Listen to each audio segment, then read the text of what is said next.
Hey guys, thanks for tuning in to another video on ForgottenWeapons.com. I'm Ian McCollum, and I'm here today at Morphy's with a fairly rare Webley 22 Rimfire target model Mark IV.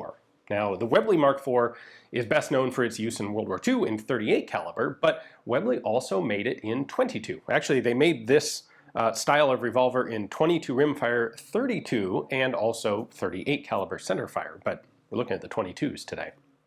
Now, this particular pattern was introduced in 1932 as a standalone 6-shot 22 caliber revolver, but Webley had also made adapters to convert existing guns, both 455s and 38s, to 22 rimfire, and other companies also made adapters for them for that purpose. 22 had some use with the British military between the wars as a training tool. It was a lot cheaper to shoot 22 rimfire than 455 Webley ammunition for practice and training. Police agencies did the same thing, and there was a civilian demand and interest in 22 rimfire versions of these revolvers for small game hunting, for target shooting, recreation, all that sort of stuff.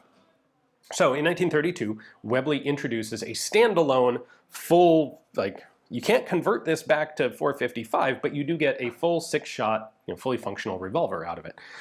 So let's go ahead and take a closer look, and I'll show you how it differs from the standard pattern of 38 Webley.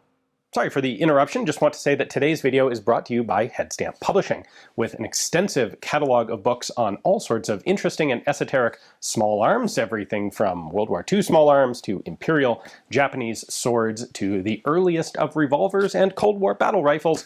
There is something at Headstamp for every firearms enthusiast. Check it out, links in the description text below. Mechanically, this is just like every other Webley Mark IV. It is a break action revolver, so push down on that lever. You can pop the action open. As you open it, the extractor will lift up to kick cartridges out. When it's fully open, that extractor snaps back down. What makes this obviously different, of course, is the little tiny 22 caliber chambers in the cylinder there. And we have a barrel that is made specifically for 22. So this isn't a sleeved 455 or 38 caliber barrel. It's factory 22 caliber gun. Webley offered the Mark IV in a wide variety of different configurations. Like I said, you could get them in 22, like this one, or 32 or 38. 38 was by far the most popular, but you could also get a variety of different barrel lengths. The specific 22 target model here came with a 6-inch barrel, and it also came with special adjustable sights. So we've got a V-notch rear sight there that is windage adjustable using that screw. The dovetail here is where the standard normal sight, fixed sight, would have gone.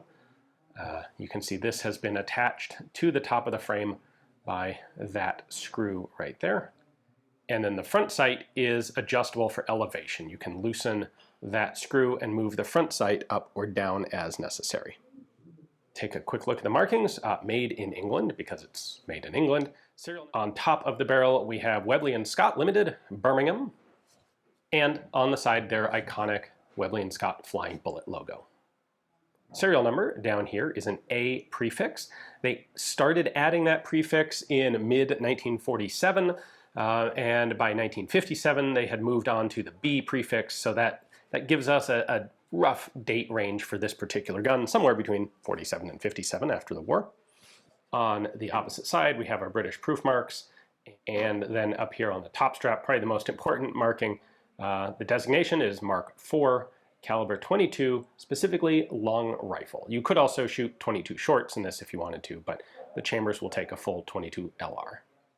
Now, as a post-war example, this has the full-size cylinder that looks just like a regular Webley cylinder from the outside, but some of the early pre-war guns actually used a stepped cylinder where the cylinder is full diameter out here to engage these elements for the actual mechanics of the revolver to work, but then the front half of the cylinder was made a little bit narrower because, well, you don't need the full diameter for just 22.